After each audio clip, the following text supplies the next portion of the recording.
I've got throat bubbles. Maybe I shouldn't have eaten that pudding before recording. Where's my jetpack? Is that Adam Sandler or is that South Park?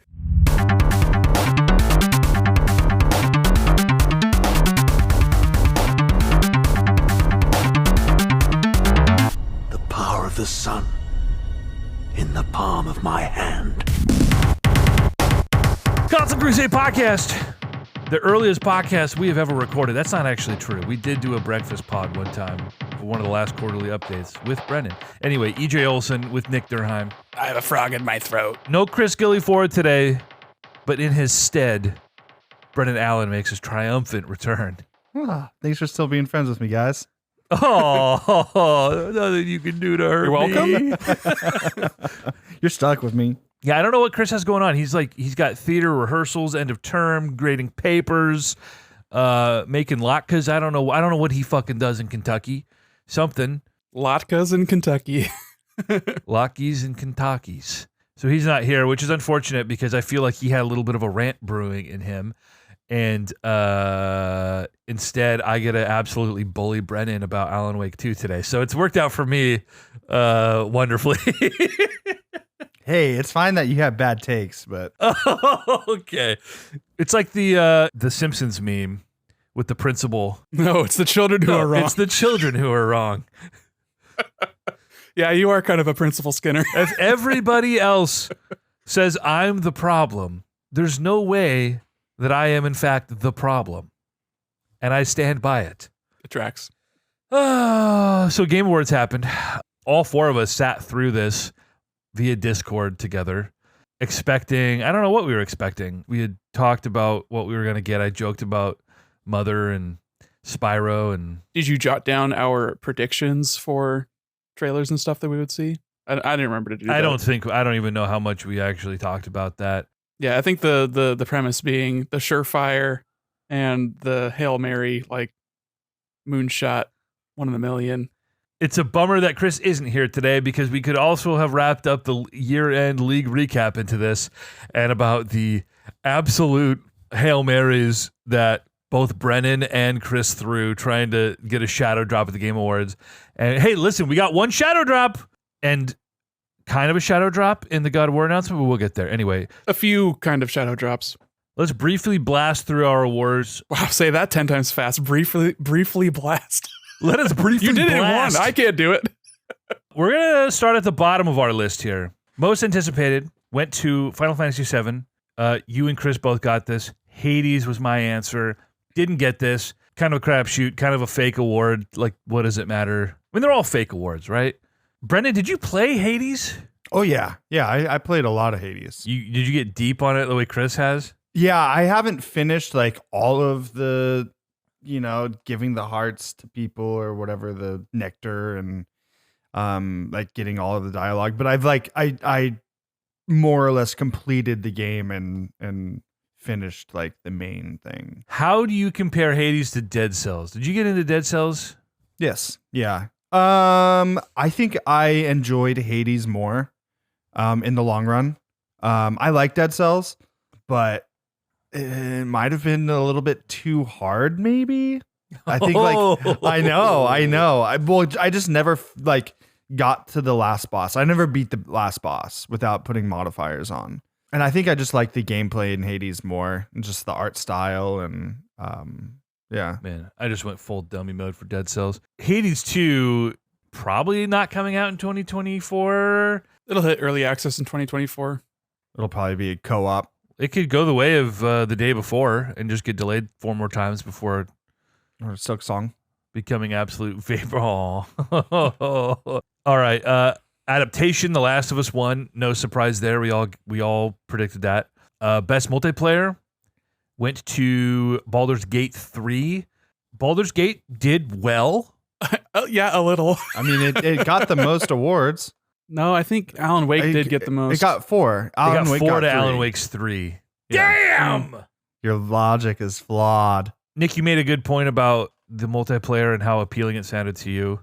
I don't know. We thought that it should have gone to a strictly multiplayer game, but you were right. I was right. Baldur's Gate got 6 awards. 6 awards? Okay, not on our sheet. Well, we didn't do all the awards. Oh, that's true. We got a little lazy. Sim strategy, Pikmin, easy. All of us got that. Family game was Super Mario Wonder. It's just the Nintendo award. Mortal Kombat, the Dark Horse story. No, Street Fighter 6 won Best Fighting. Predictably, we all got that. Best RPG. Take a wild guess what won this category. We all got that as well. Best Action Adventure, Zelda, which they won 2 awards. Is that right? I'm trying to do the math here. 2 awards, right? For Tears of the Kingdom? Tears of the Kingdom. I think they got 1. They just got 1, yeah. Best Action Adventure, and that's all. Wait, didn't they win Best Game Direction? No, it was Alan Wake. Yeah. That was Alan Wake, dude. I don't know why my spreadsheet says Zelda and it's green. That shouldn't be correct. I don't know if we all guessed Zelda for Best Game Direction. Probably did because we guessed Zelda for Game of the Year. So that makes the final score 14 to 11 to 12. But we all guessed the same thing, so it doesn't affect the standings whatsoever. Best Action Game. Nick and I were correct with Armored Core 6. Chris with the Swing and a Miss on Hi-Fi Rush. Is this a surprise? It's not surprising to me based on how much people liked Armored Core 6. It's just straight up action game. Multi-platform. Yeah. I mean, did you play Hi-Fi Rush at all? Or at least try it? I didn't know. Yeah, Absolutely. I played the first maybe half hour of it, and it's cool, but it's not my thing. Maybe if they had a category for best rhythm game, they would win. Hi-Fi Rush really does look cool. I feel like that would probably be a game that I would like. Apparently, I like rhythm games. It's this generation's Sunset Overdrive. Oh, what was the trailer we saw that I was like, this is basically just Sunset Overdrive? Was it the Suicide Squad? Yeah. Yeah. Debut indie went to Cocoon. We all got that. Best indie went to Sea of Stars, which Chris and I got. Nick, you went out on a limb with Dave the Diver. But I mean, dude, Sea of Stars just had the big backing. They all kind of had the big backing. I mean, half these games are free on either Game Pass or PS Plus, so a lot of people got to play them. Sea of Stars, however, uniquely the only one that was free on both. So should have saw that one in the stars. In the star, you should have been able to read the skies, brother. Best community support, Baldur's Gate 3. Totally just stole it from Destiny, man. Bungie has done a good job of listening to their community, but unfortunately all the people who were actually engaged with the fans no longer work for Bungie, so it became a moot point pretty quick. The Cyberpunk nom is still, it's cute, right? You love that? You're still laughing about that? I'm not happy about it. Best ongoing game went to Cyberpunk. Ongoing. That's wild. That's wild. Day before. Ongoing, dude. Yeah, ongoing for 4 days. Ongoing for 4 days. Oh, best 4 days of my life. Okay, listen. Cyberpunk winning best ongoing game is such a fucking insult. I already ranted about this last time. That's why I went with Genshin, because just on principle, I would not vote for Cyberpunk, knowing that it would probably win because just the high profile nature. You know, you got that nice picture of Idris Elba thrown up on stage. This is embarrassing that a company like CD Projekt Red release a game 3 years too soon. It was such a broken mess. PlayStation, to protect themselves legally, had to fully remove it from their store for several months until the game was even playable. And then they come out and they recraft the game over the last 3 or 4 years, and they make it this expansive DLC and then charge everybody again. Now everyone's like, oh my God, it's fixed. We're so happy about it. It's like, dude, what a racket. What a racket. You release a broken, unplayable fucking nightmare of a game, and then you charge everyone a second time, and now we're giving them kudos for doing the bare minimum for them to win a fucking award and bring people on stage to give them a masturbatory thank you speech is ridiculous. Yeah, and also, like minutes later, I don't know the exact timing of it, but having Sean Murray on stage for their next Pie in the Sky revelation, like it really is just not even just an industry, but just this award show in general rewards over-promising and under-delivering. They love a comeback story. A massive disappointment to see that. And I was glad to see that there were some big brain think pieces going around the internet the last 48 hours about kind of how gross that seems. Again, completely missing the point that this is a completely bullshit, fake-ass game award. None of it means anything, and it is literally all just Jeff Keighley desperately trying to hold on to some sort of relevance and taking money from anyone and everyone who is willing to spend. Completely fake. So, but I'm glad that it rattled some cages. But I guess it's accomplishing what they wanted to accomplish, right? They're getting their angry clicks, and the Game Awards is floating around right now, and Jeff Keighley's name is on everyone's tongue. So maybe that's what they want at the end of the day is engagement is good even if it's not good, right? Especially if it's not good. Look at Twitter. Look at Twitter, whose company's valuation has been cut down to 1/10 in less than a year. I meant less about Twitter itself and more of the user base and what gets floated to the top. The haters are their elevators. Here we go with an absolute run of awards that we all missed on. Games for Impact we gave to Unbound. Chia won. Shout out 78 on OpenCritic. The impact, EJ. Think of the impact. I honestly thought Terra Nil would have won because they literally plant trees with the money that they make and help preserve the environment. So I feel like that's pretty impactful, but I didn't realize that was a thing. If I had known that when we made the predictions, I probably also would have voted for that or predicted that. But yeah, it seems a little silly. This award is just... It's made up. Terra Nil also getting that Switch port in the next couple weeks.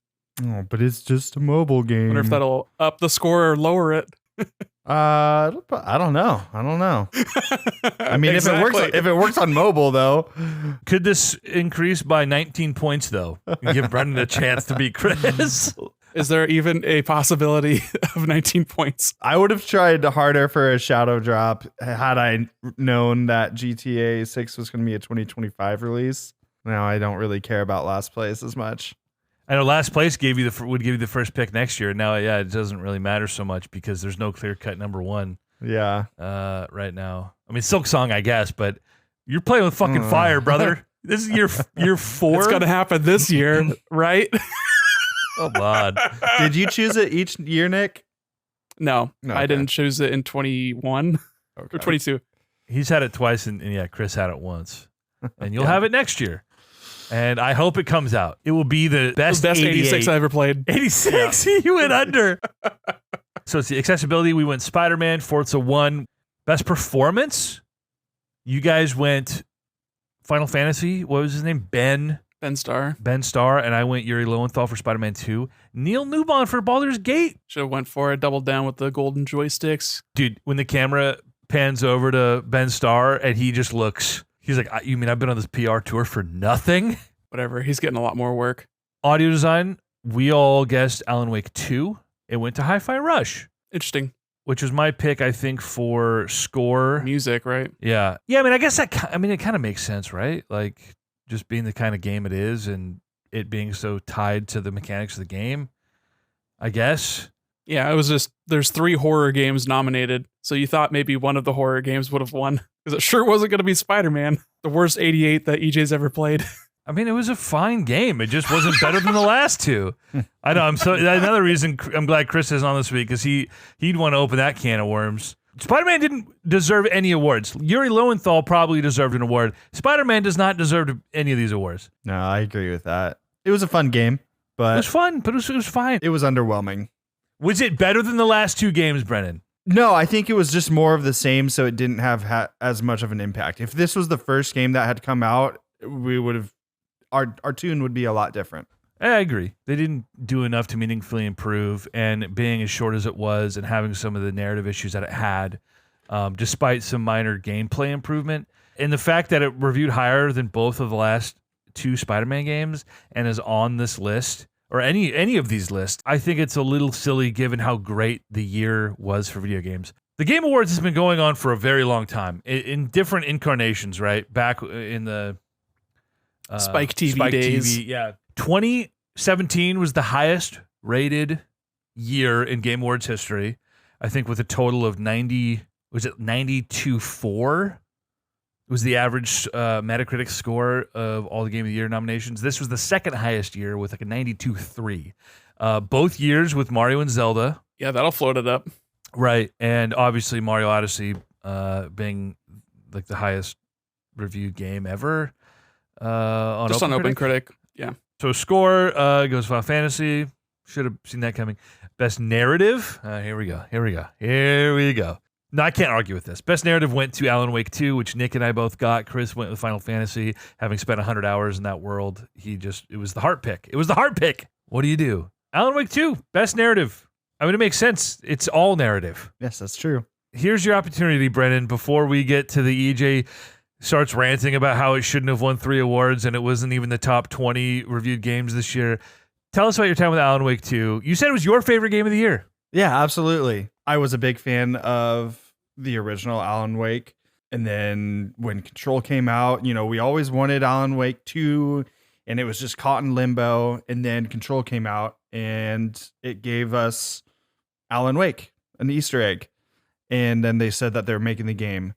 And then it finally released this year, played it, and just from the beginning, it just drew me in. It has a clear direction, and you just want to know more of the story. I know, you watched me play about 15 minutes, and the exploration is, I guess, lackluster. There's a lot of ambiance in it, and the vibes are heavy. The gunplay is a step back from Control, especially because you're like a god in Control and have all these superpowers. But what the game wants to do, it does exceedingly well, and it just tells the story, and it tells the next chapter of Alan Wake. This guy, he's a writer, but he's trying to unravel a mystery of why he's here. It's a mystery game. Right. It's mist with guns. No, not quite. No, not even a little bit. I mean, it's like if you played it, you would see the awards that it won. It wasn't best action adventure, best overall game or whatever. It won direction, narrative, and art direction. And it deserves those. It has a clear path on where it wants to go, and it doesn't falter from that.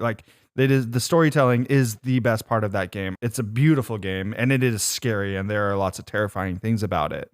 But it does those things very well. Plus, you saw the musical number that they did on stage, and that's literally in the game, and it's really cool. The musical number was interesting. I mean, so Alan Wake to me is like a fucking fever dream. And watching the recap video of the first game, it was like, this is very esoteric, and to throw a rock at Chris is very Lynchian.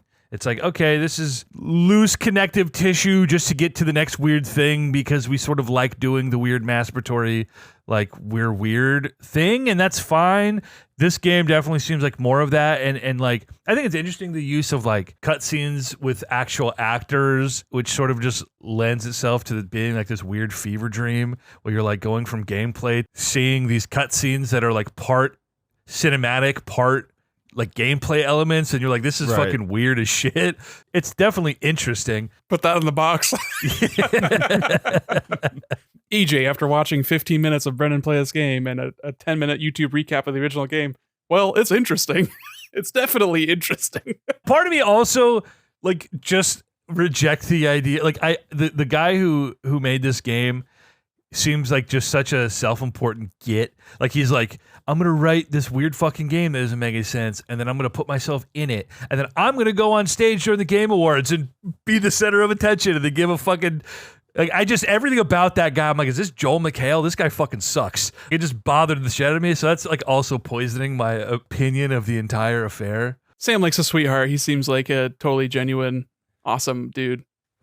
Who knows? And his legacy of working on Max Payne and then moving on to being an independent developer with huge successes with Alan Wake and Control is good on him. They stuck with it. The Max Payne legacy. Yeah, I mean, those first 2 games, people love those games. Created bullet time. Wait, really? I think wasn't Max Payne the first game to do that bullet time? Yeah, they pioneered that as far as gameplay goes. They're like, this is the only cool thing from the Matrix, so let's do that. And then they were right. So it was post Matrix, huh? Okay. Yeah, it was PS2 era. It was 2002 or 3, I want to say, for the first one. So Alan Wake also wins Best Game Direction, which I guess I can't argue about this because nobody knows what Best Game Direction even means, as we've established on this podcast. It usually just goes to Game of the Year, as we've talked about.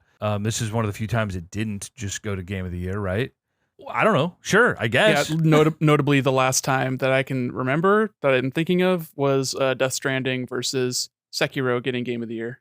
So another weird, esoteric, wanky. I'm not a Kojima guy. I know, Brendan, that is just music to your fucking ears as a very big Metal Gear guy. Yeah, those days are gone though.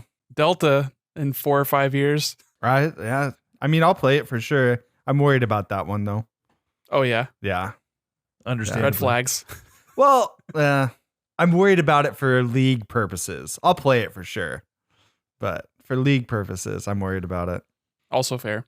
Does this go to the guy that just because we know him and we know his face and he's in the game? Did that have anything to do with it? Is it because this game came out 4 weeks ago?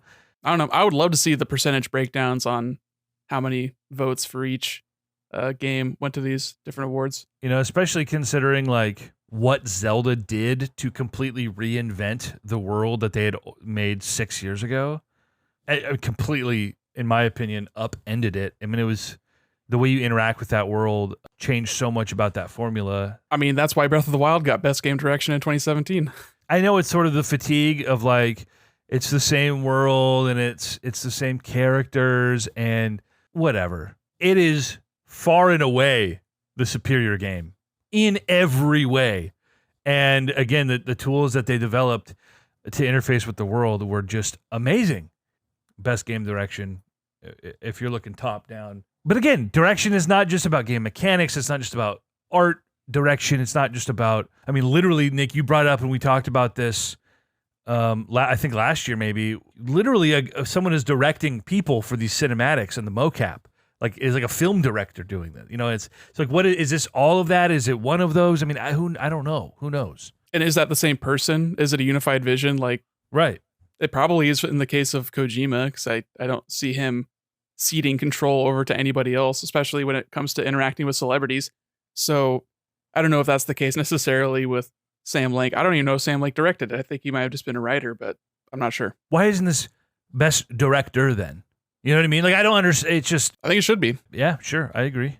Get Neil Druckmann up there to talk about Palestine or whatever for 8.5 minutes. Wouldn't you love that? Yeah, it would make more sense to be best director, and then it would at least make more sense as to what the point of the award is. Game of the year, we all guessed Zelda. Baldur's Gate won it.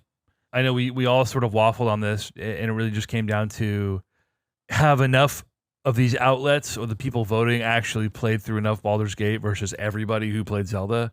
You know, Baldur's Gate won, sure, and it's the highest reviewed game of the year. It seems like a very uncontroversial pick.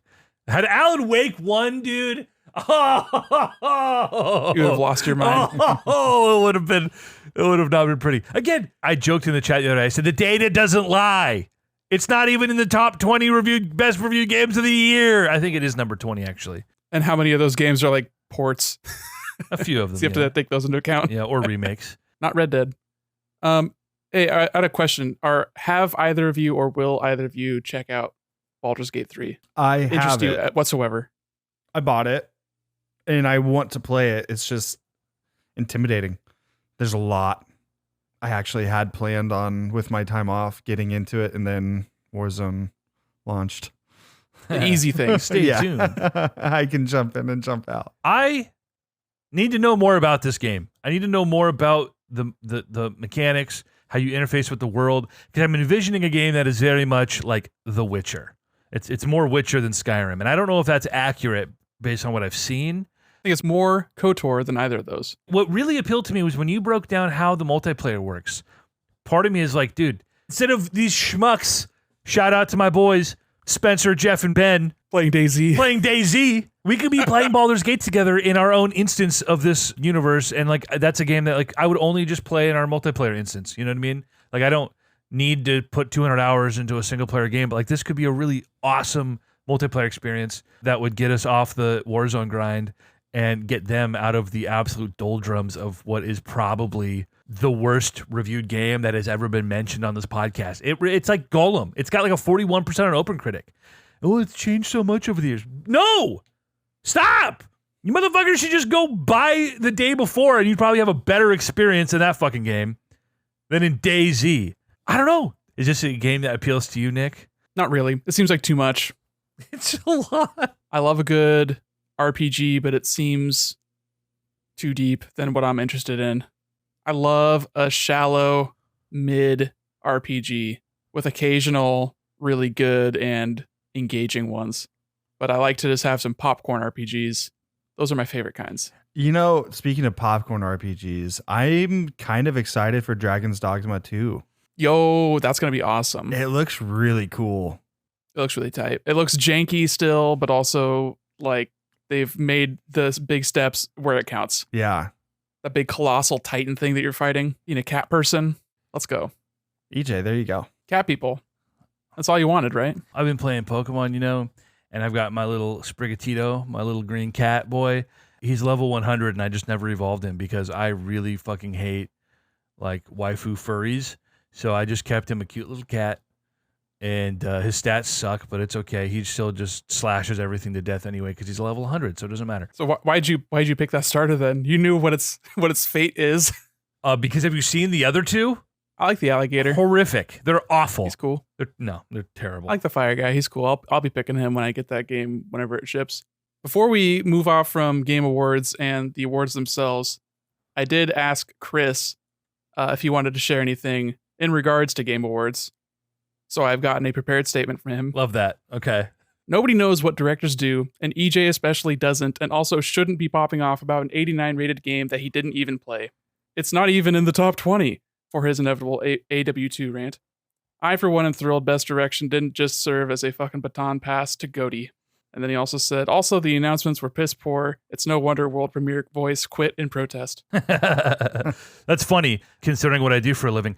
My protest against this, it's not even about Best Direction. It's about the fact that the award itself is so nebulous. Best Direction goes to a game that is the least like a video game. Like, this is more movie than anything. Is that what the category maybe actually is then? The video game that's most like a movie? Maybe, yeah. Except in which case we just give it to the game that we like the most. Alan Wake, by all accounts, is very well directed. But I don't know what that means in the context of this medium. Because it's not a film. It's not a television series. Elden Ring got it last year, competing against God of War Ragnarok, Horizon Forbidden West, Immortality, and Stray. 2021, Deathloop got it versus It Takes Two, Psychonauts 2, Ratchet & Clank Rift Apart, and Returnal. 2020 looks like The Last of Us Part 2 won it because obviously. I don't even have to read what it was competing against because who cares. And then 2019, Death Stranding beat out Control, Outer Wilds, Resident Evil 2, and Sekiro. So yeah, it is basically just the spillover from Game of the Year. Because a director for a game does largely different things from what a director for a movie would do, right? Because it's a completely different medium, obviously. Does the director, like, do they dictate what the game design is? Like, what you're actually doing moment to moment? Are they only doing the cinematics? Like, we don't know. I don't think anyone voting knows. I don't think game directors know because video game titles are totally made up. Like a producer at one studio probably does the job of a director at another, or nobody even knows. It's just designer, director, producer. It's all just titles. Who's actually doing the work? Which is why I think it'd be cool if it was best director and they actually named a director and then give like an opportunity, or something that would be nice, I think, would be something closer to what the Oscars do, where they have for your consideration and they actually make it like a pitch where they say, hey, this is why this person deserves to be best director. This is what they did. This is like the standout moments from this game that we think are representative of the whole. So I don't know. It's weird. Obviously, it's a weird ass show. We've talked about it in the past where it's literally someone broke down the time of award acceptance speeches versus game announcements and then ads. And it was 10 minutes of people doing acceptance speeches. And it was an hour and a half of ads and trailers. So it shows like what is important to this show based on the time that the showrunner gives it. Again, if the criteria were a little more clear, maybe it would be less of a conversation. And obviously Chris isn't here to defend himself, but we've had this conversation so many times, and he's not any more enlightened on what a game director does or what this whole category should be or is. So it's easy to make a quick quip, but hasn't shed any more light on this topic. I don't understand. I just don't understand. I think it was primarily just you getting mad about an 89 and a game that you haven't played. Those are the salient points. I mean, I don't need to have played it. The 20th best reviewed game of the year. It sold like 150,000 copies. Nobody has bought this game. Brennan is like a tenth of the player base for this fucking title. Where are you getting those numbers from, bucko? Here's an article from sportsillustrated.com. No. Yes. Yes. Let's go. The only reliable news source these days. It's where I'm getting my video game news from now on. Please, Sports Illustrated, give me bikini babes and video game content. Guardians of the Galaxy was nominated for Game of the Year a couple years ago. Jeez Louise. That must have been a rough People year. like that game. People like DayZ, Nick. Yeah. People like Death Stranding. I don't understand. We're just naming things that people like. Best direction should have gone to Mario Wonder, and I stand by it. Yeah, that flower do be quipping. Those are the words. Try to be relatively quick about it because we're 50 minutes in. Not that interesting. Run us through the show here because I feel like we probably have a lot more to say about the show itself because we sat through all 2 hours of it, and boy, was it something. Listen, I was an hour late, and I was still sitting here for 3 hours. It wasn't that long, was it? It was 3.5 hours long. Wow. was 3.5 hours. We started at 4:30. We're not done till after 8. Wow. It didn't feel that long being with you guys, despite their best efforts. Yeah, that would be my sort of top level sort of assessment, is that it didn't feel like it was that long. But then afterwards is like, wow, that was just a lot of nothing. So yeah, because of your guys' encouragement, I am also at sportsillustrated.com looking at the Game Awards announcements for 2023. And they have it sorted by the things that are the closest to coming out, which is an interesting way to do it. So Baldur's Gate 3 for Xbox is out the day of. The Finals came out in 1.0. That's like a multiplayer shooter game. Could be a replacement for Warzone. You never know. Warhammer 40k Rogue Trader was out that night. Final Fantasy 16 DLC was out that night. Ark Survival Ascended, I think that's already been out for a while. Same with Guilty Gear Strive. Like, I don't understand this list at all. This is just things that were shown at the show. There was a DLC character for Guilty Gear, but that was already known about. Call of Duty Modern Warfare 3. There was a trailer at the show. Honkai Star Rail. There was a trailer at the show for an old game. Assassin's Creed Nexus trailer for the show. Lego Fortnite, etc., etc., etc. So I don't know. I could like skim through and like highlight the things like EJ, if you have anything to talk about for God of War Ragnarok Valhalla, which are the two Norse words that people understand from seeing Thor movies. Wait, Assassin's Creed Valhalla Ragnarok DLC? Wait, no, God of War Ragnarok Valhalla DLC. Okay, I'm getting my games confused. This is certainly not what was rumored. Expand Alone. And the rumors of maybe we get to play as Atreus and see what he's up to as Kratos retires from being a horrific, murderous brute and changes his life to some degree. No, this just looks like I don't know what this is. Challenge mode? Yeah, it's just to keep their engagement levels up, probably. I mean, it's free this week, I guess. I just don't. It just seems weird. As we found out, thanks to Nick's meticulous spreadsheet keeping, things that are announced at the Game Awards either don't come out or tank pretty hard. As I was joking in the group chat the other day, an event that gets more views than the fucking Super Bowl. Okay, I think last year was 103 million views on the Game Awards, and you'd think that these companies would be clamoring to give their absolute best. Instead, it just turns into a huge platform for pushing a company's worst products. So are either of you big fans of Joseph Ferris or his seminal work, Brothers, A Tale of Two Sons, or as I call it, Brothers, A Tale of Two Brothers? No. I remember when that came out. That came out on Xbox One, didn't it? Xbox 360. Did it? Yeah, it was like back in the day with like Limbo and stuff. It was one of those early like, oh wow, indie games can be real video games. Isn't that neat? They made a downloadable game, What Is Good? I have no idea why they're remaking this game. It must have sold fairly well. They just want to sell it again. They got the next game from the Inscription dude, Pony Island 2, which I didn't even know he'd made the original Pony Island, which is like one of those weird, hey, it's a joke that this game that says it's one thing isn't actually that thing and is in fact deeply unsettling and strange. So another one of those. And it's got, what's that guy's name? ProZD, I don't know his actual name, but some like YouTuber / voice actor guy is like the main antagonist, it looks like. Kind of interesting. No, I'm excited for that. I loved Inscription, and I did play the original Pony Island. It's weird. I mean, you were fully torqued for Inscription, and you tried to get me into it, and it was a very obtuse game, and I was trying to figure it out. And I read some stuff about how the game unfolds, and it very Pony Island. It has its like twists that I didn't get to in my playthrough, which I'm kind of glad about probably at this point. Well, luckily for you, there's also a mode. You have to beat the game to unlock the roguelike deck No. builder mode. Okay, so it seems like you could play just that and get your fill of doing the deck builder stuff. Yeah. I need to grind my platinum. I did your platinum for you. I wish you did. I did. On Inscription? Yes. No. You're high as fuck. You need to go check. No, you go fucking check. Go to fucking PSN trophies right now. You didn't grind. What we did, the only thing we did with each other's PSN accounts was you did the final trophy on Risk of Rain 2 for me because the crabs were annoying as fuck, and I did your final trophy on Castle Crashers, which was really fucking hard to do. I wish you got the Inscription platinum for me. Yeah, no, I didn't. No, you're not even close. You fucking stoner ass. Out here smoking Arbavita doobies. I got my platinum. I know you grinded that thing out, dude. I guess that gives me an excuse to play it again. I'll platinum it for you. Also announced was The Rise of the Golden Idol, which seems to be a follow-up to The Case of the Golden Idol. Yes. I didn't know that. Beloved mystery game from last year, which both of you guys played together, right? Yeah. Correct. Yeah. Well, we tried to play the DLC too, and it's hard.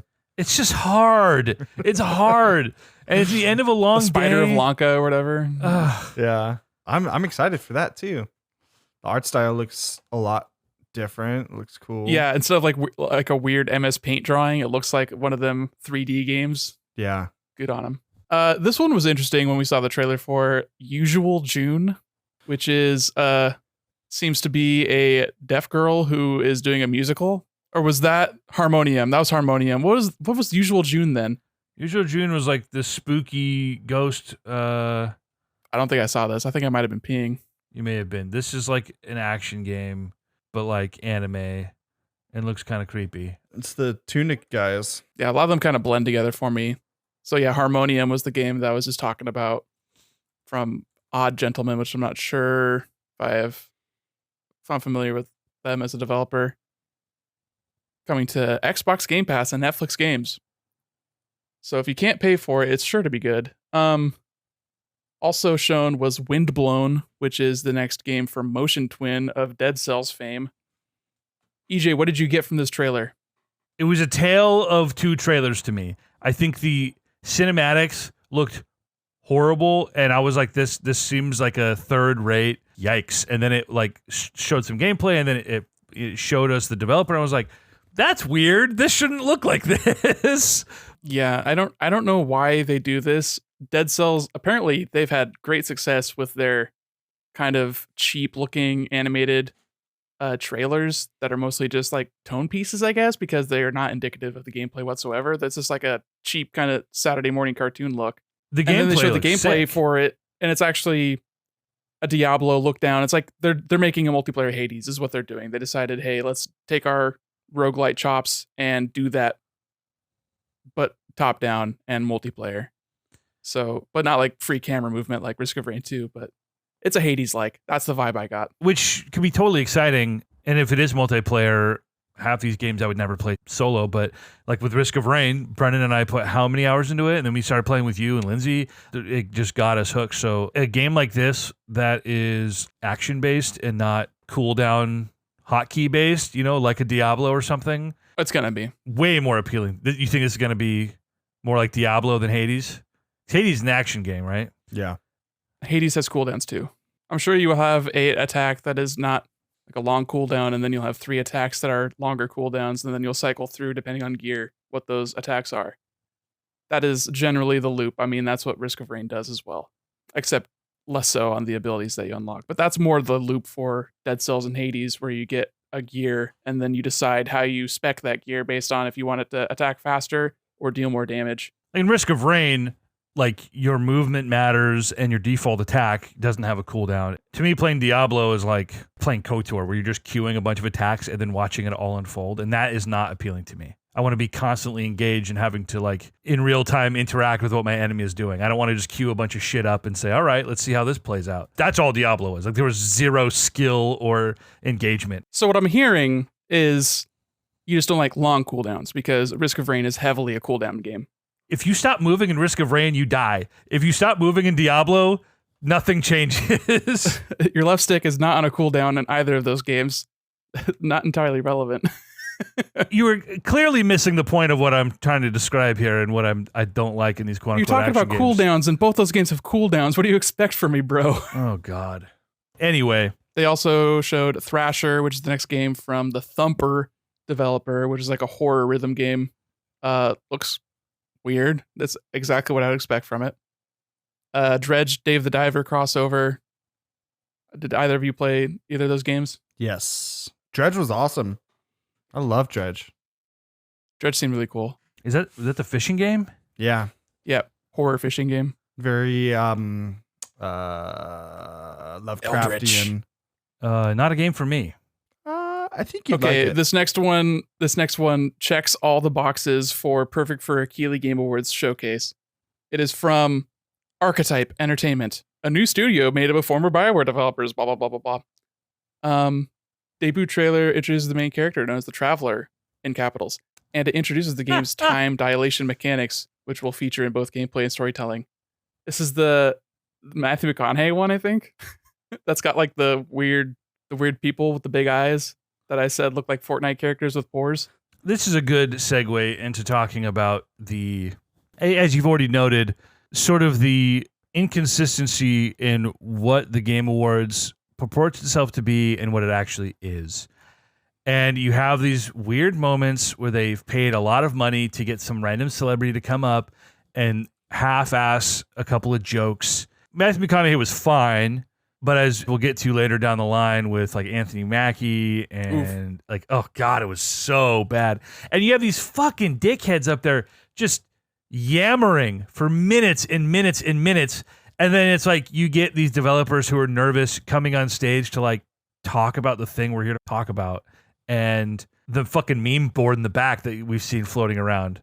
What do they say? Please wrap it up. Move it along. Please wrap it up. Yeah, it's like, Jesus Christ, man. And it's just so, and then Christopher Judge, famously narcissistic, just like turning his entire speech about himself and just cringy as fuck, dude. I just can't. I can't. So anyway, Matthew McConaughey comes up and makes a joke about Interstellar. And then, yeah, you get A nothing trailer for 2.5 minutes. just some nouns that every game reuses. I was so checked out by this point. And like, we're not even into the fucking show yet. There's a time and place for like tone pieces. A tone piece should never be the first thing a new studio shows. Like, we do not care about the tone that you're going for your freshman effort, you know? If it's FromSoft, they can get away with a tone piece revealing Shadows Die Twice. Not even the title of their game, but the subtitle of their game. But they do not. And that's like 20 seconds. This was 2.5 minutes of tone. It's absolutely wild, man. Hilarious. After that, we got the God of War Ragnarok Valhalla. Too many words. This was fun. Big Walk, the cooperative multiplayer adventure about teamwork and talking. It's from House, who made Untitled Goose Game. And it's the one that kind of looked like a survival game, like realistic kind of graphics, but then the characters you're playing as are these weird little snowman blobby dudes with big eyes. I said this is like if Olimar fucked his Pikmin. You'd get these weird little guys. They're very unsettling. Check out my fan fiction. None of this so far has meant anything to me. None of it has moved me in any way. I was like, dude, we're in for a ride if this is how the show goes the rest of the night.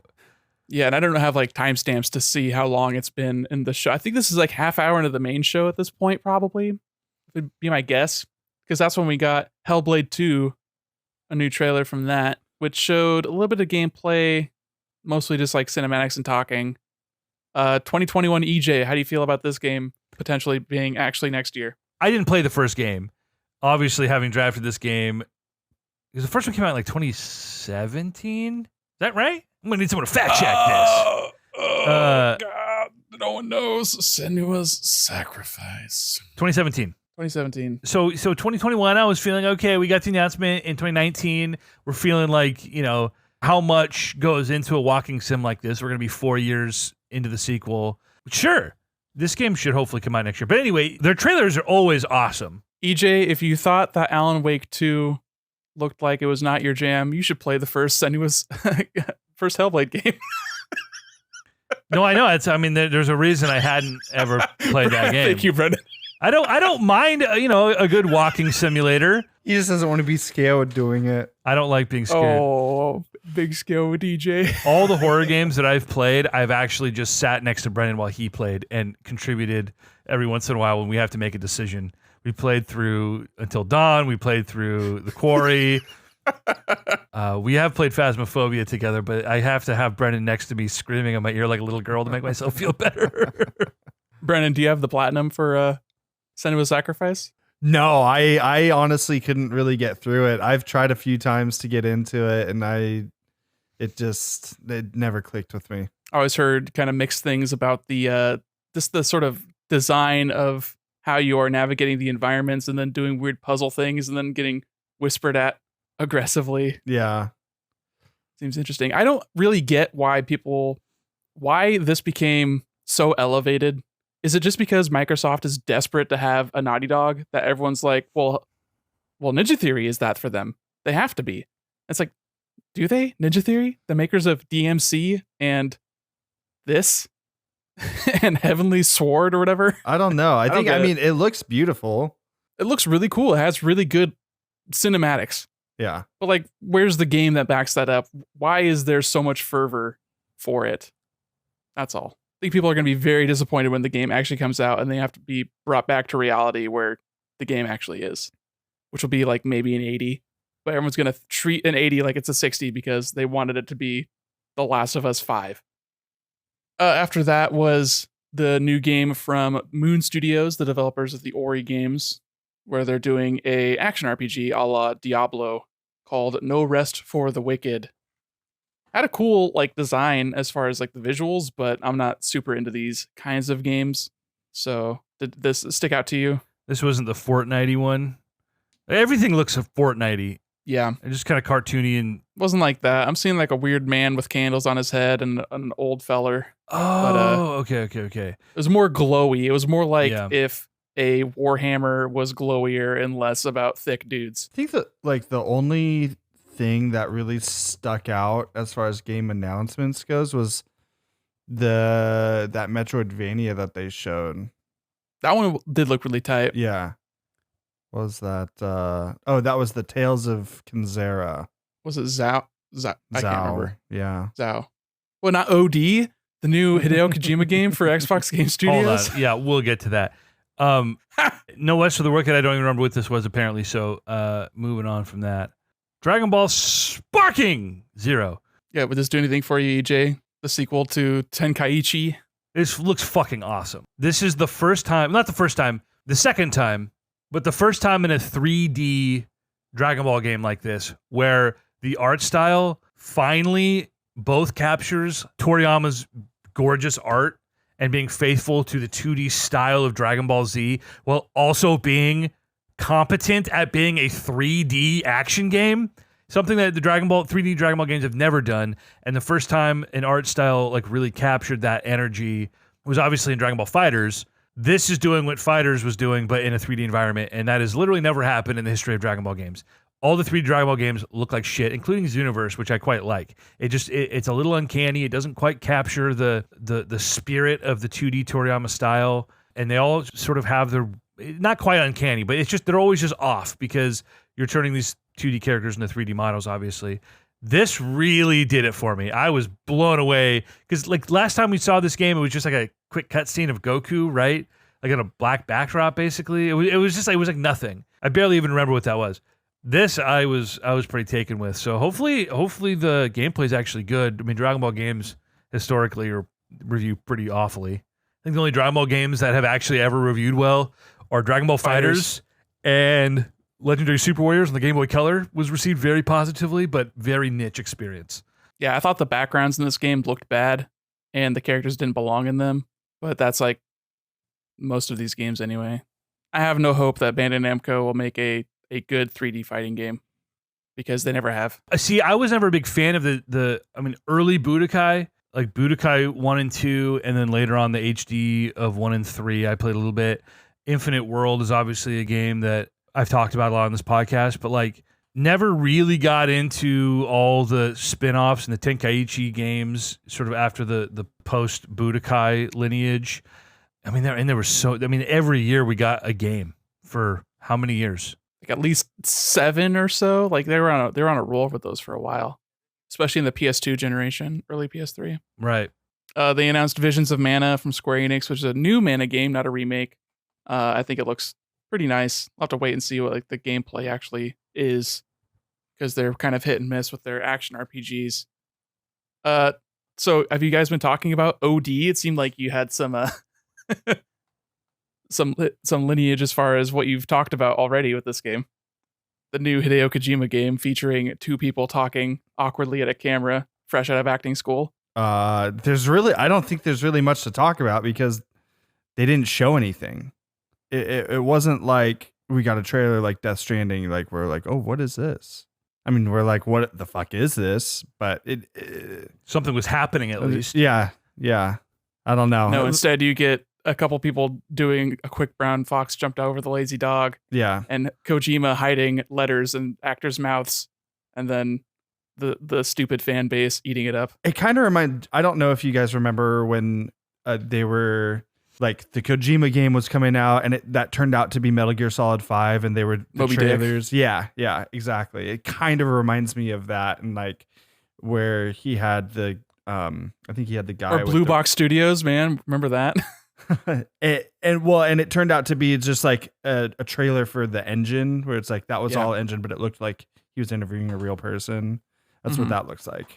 I'm sick of these styles of announcements. I don't care about your motion capture technology. I don't care about the engine your game is in. I don't care about the Nemesis system or the Starship, this or that. I don't give a fuck.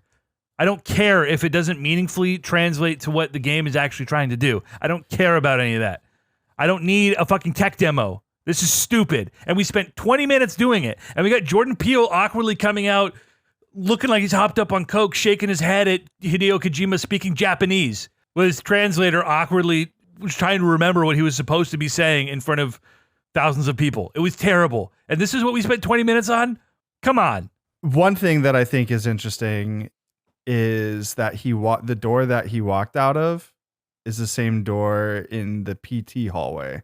Oh, here we go with the PT conspiracies. PT fans love to do this. It's just interesting. It's interesting. You can't say it's not interesting. Like, is it probably nothing? Probably. But it's fun to, speculate. And the thing I was talking about with letters in actors' mouths is in the video, if you like boost the brightness, when the guy is talking, there are like frames where there are letters and it spells out a word that is like a location in Japan that also translates to like Quiet Hill or Silent Hill. So it's like everyone's like losing their mind about the secrets that Kojima's sprinkling along the way. But it's like he's making a horror game. Yeah. And the people want to find something, so they are given what they want. Yeah. Hopefully it's like, some of his lost a game.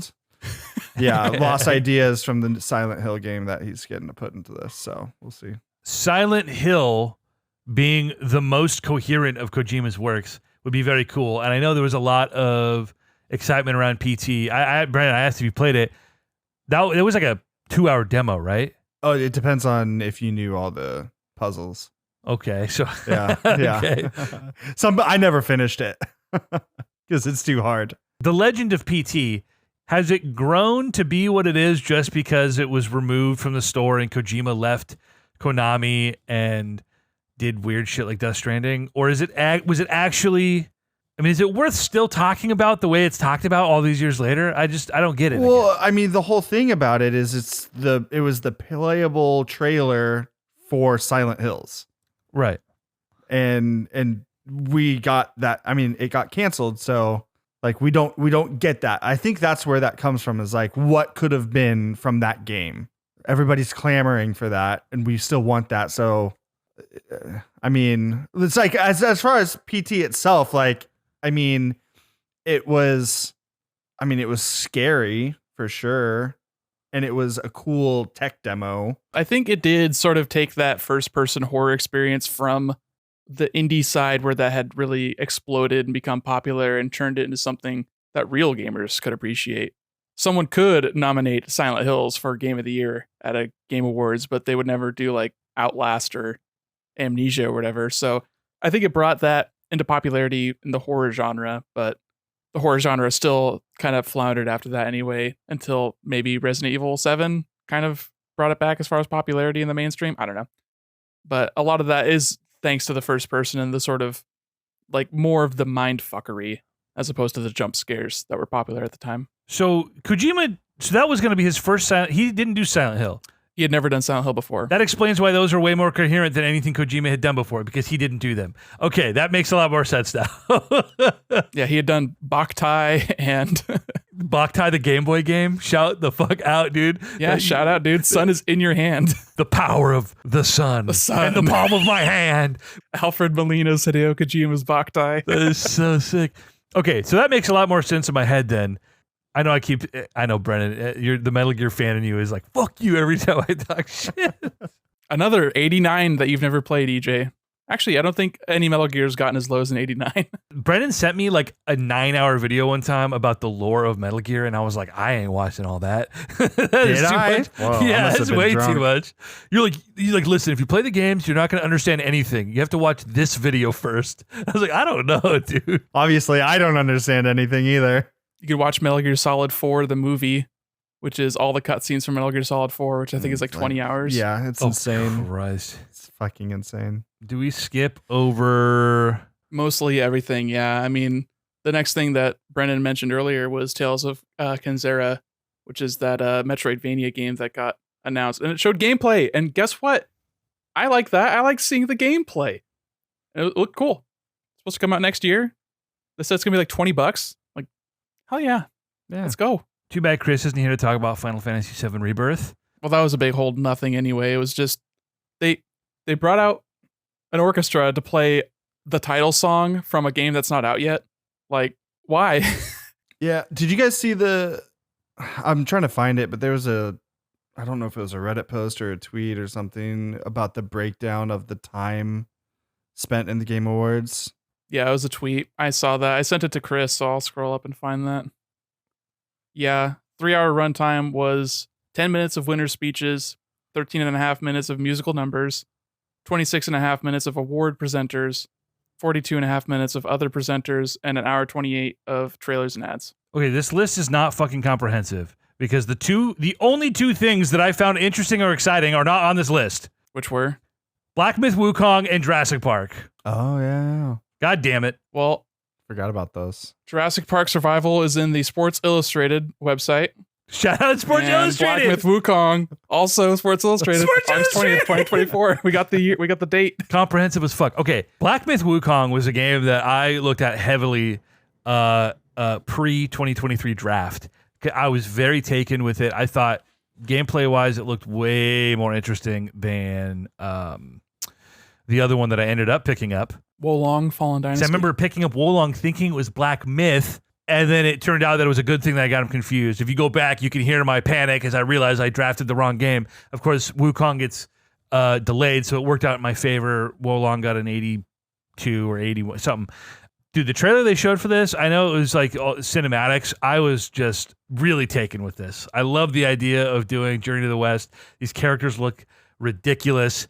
It looks freaky. The action was awesome. Right now, I am drinking all the Black Myth juice right now. I am all Wukonged up. I'm not going to play it, but I'm in on it. And I'm like, oh, this looks like a draft pick for 2024, fellas. I think this is going to be a firm 85, smack in the middle of the sort of Neo territory of Dark Souls ripoffs that aren't as good as Dark Souls. And I'm here for it.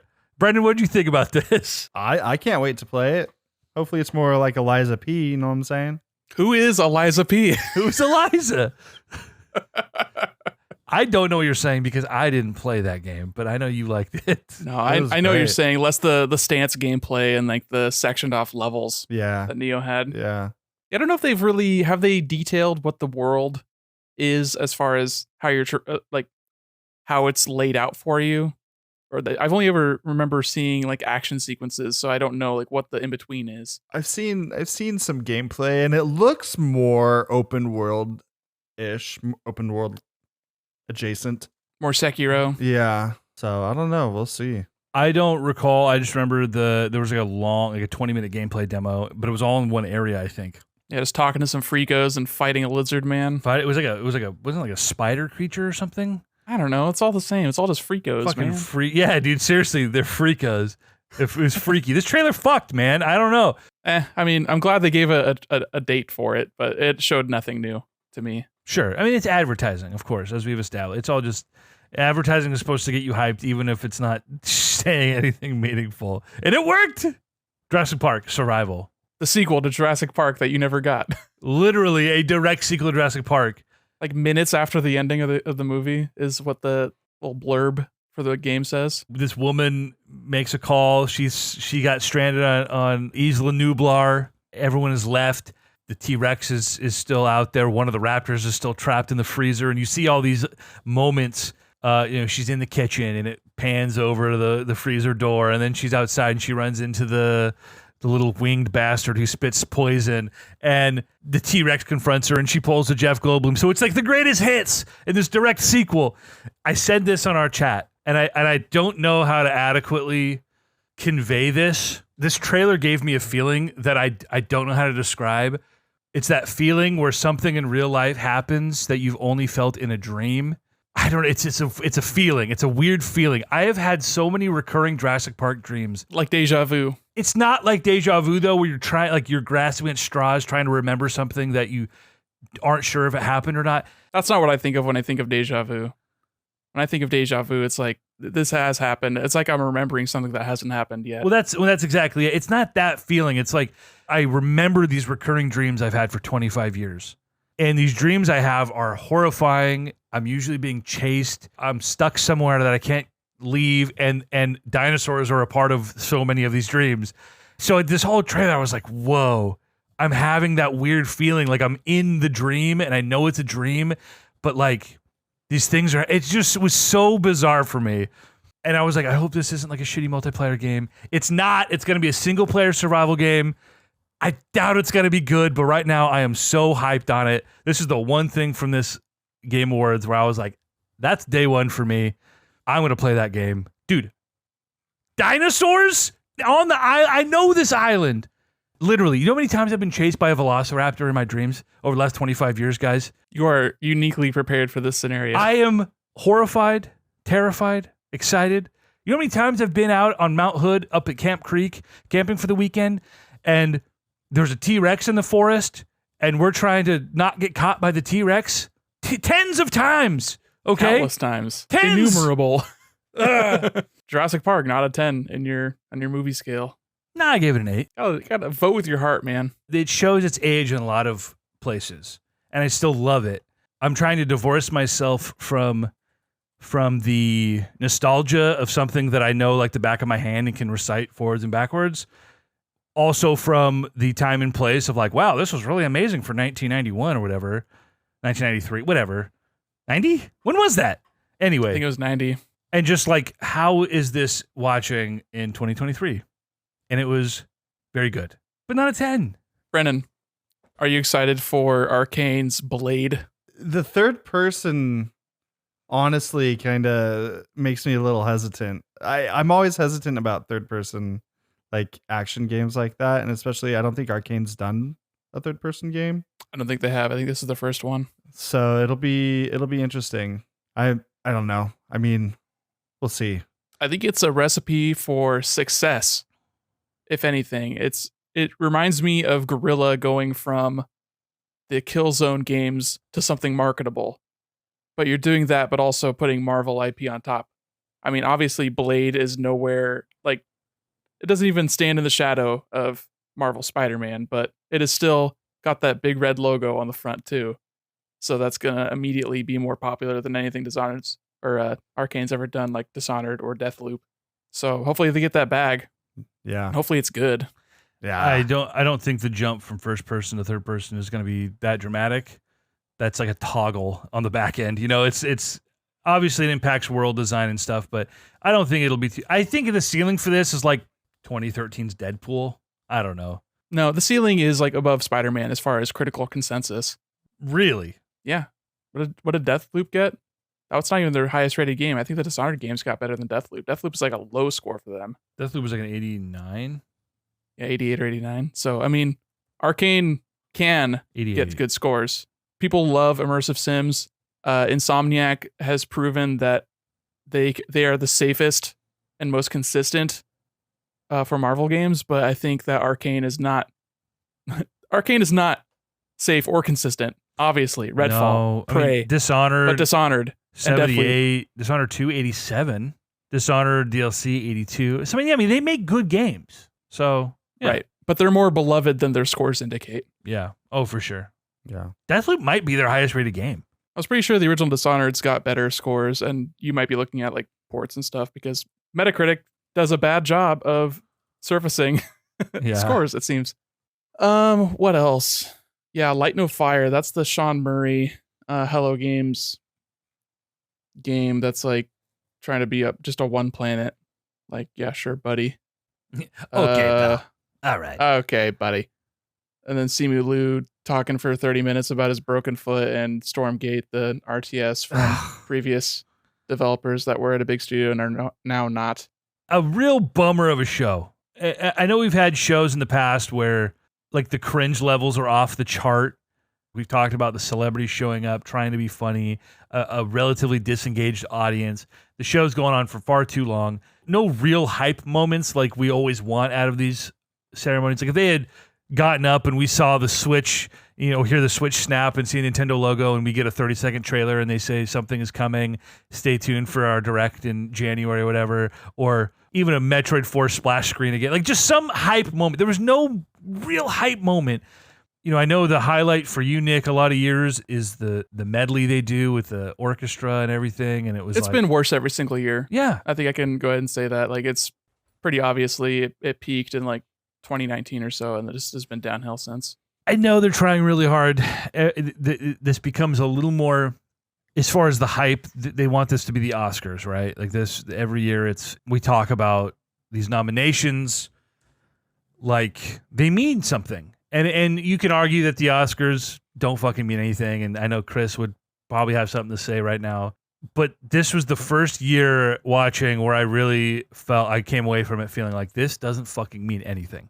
This is a really shitty, boring PR stunt, and I am fully over this as an experience. Yeah, it's interesting because it seems like it's copying a lot from how the Oscars do things, but also like the Game Awards has a red carpet, but there are not anybody who's covering the Game Awards and like interviewing people that are at the Game Awards. They're just sort of there for the trailers for the next thing. Like they're already tired of the old thing, whereas the Oscars is like it's a celebration.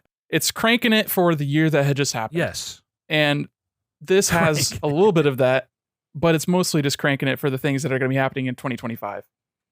So it's hard to really feel like that's not realistic. Like I don't care about games that are coming out in 2025. I care about games that are coming out tomorrow or games that I've been playing for the last 3 months. Yes. Which is why the final thing that was shown, the biggest thing that was shown, like clearly the biggest thing that was shown was Monster Hunter Wilds, which is like Monster Hunter 6. It is the 6th generation. It is the follow-up to Monster Hunter World, the biggest game Capcom has ever made in sales and in scope.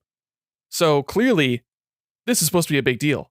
But at the end of the trailer, it's 2025, and it's like, okay, peace. I don't care. Show me something next year, maybe, and we'll talk. But like, I don't care about this. You knew it was inevitable that Monster Hunter will have a sequel, so this isn't really doing anything no big for surprise. You. Yeah. Oh, okay. If it was Mega Man Legends 3, that would be surprising. That would be cool. Yeah. But Monster Hunter is like, yeah, sure. They sure are doing that thing that made them millions of dollars. Yeah, I believe that, and I have believed that since before this announcement. I'm with you. Like, I want the big hype moment because I'm a sucker just like everybody else. But yeah, I want it to be what's imminent. But also, there needs to be a bigger emphasis on celebrating the year prior, the thing we're looking back on and giving awards to. Like, I don't want celebrities talking. I want more music. I want the guy in the suit of armor that is the studio head for Larian, who made Baldur's Gate 3, which swept awards left and right. to get to say more than 30 seconds of words before getting shooed off the stage so that some other chuckle fuck can talk about inane bullshit. So Anthony Mackie can tell the crowd to shut up for 14 minutes? Because he's in character for a show nobody liked or watched? Get the fuck out, dude. It's fucking awful, yes. But at least he could confirm that there will be a season 2 on Peacock. Oh, fuck of yeah. Twisted Metal. On Peacock? I'm there, bitch. Fucking Christ, man. I know it's like trying to muster the juice right now to like be angry about it. It wasn't even it was just I was like, thank God the four of us are here. I know Lindsay was creeping in the back. Yeah, she was just trying to eat quietly. Next time, please. Hoot and holler all you want. Hoot and holler all you want. Yeah, if not for actually hanging out and like making jokes with y'all all night, this would have, oh God. I mean, I would have probably taken a nap, honestly. So must skip. All right. We're going to be recording like way too long here. Nick, what have you been playing? Let's dive into that real quick. I'm sure Brendan will wax on Warzone a little bit, and I might scream one more time before we wrap this up. But yeah, have you had time for games? And you've been taking a lot of time off work, so I hope you've had time to play games. Yeah, I've had tons of time for games and have been feeling like playing games because sometimes those things do not line up where you have the time and you have the desire. Yes. Oh, I know. But I've had both. I've had both in spades. So I finished up Okami. My playtime on that ended up being about 42 hours. Wow. Which I would have to look and see how long it usually takes me to beat a Zelda game, but it does not ever seem like it's ever 42 hours. No. Tears of the Kingdom and Breath of the Wild obviously being standouts amongst those because they are not the typical Zelda formula, but Okami is the typical Zelda formula, but without really so much of the like puzzle solving. So the dungeons are mostly just interacting with the environment, doing some traversal challenges and doing combat challenges. So that was like a nice change of pace. The combat felt really cool. There's like 3 different weapons that you choose from, and then you assign them to either a main or a sub. So then those become your X and your Y combat attacks. It was really cool. It was interesting in the way that the narrative kind of plays out. It's very like peaks and valleys as far as the pacing. Every time you defeat a dungeon, you do the thing.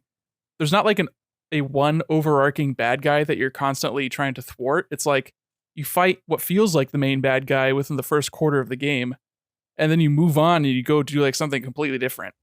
And you do that like 3 more times. So it's very much like a Western, like TV show, like a samurai traveling the world kind of vibe to it, which gives it this sort of, it feels like you're reading a myth. And each time you finish like a chapter, I guess you could call it, there's like a recap. There's this nice music playing in the background. There's this well-written little spiel talking about like what the characters did, how they felt, who they interacted with, what they did and felt, and how they changed and grew.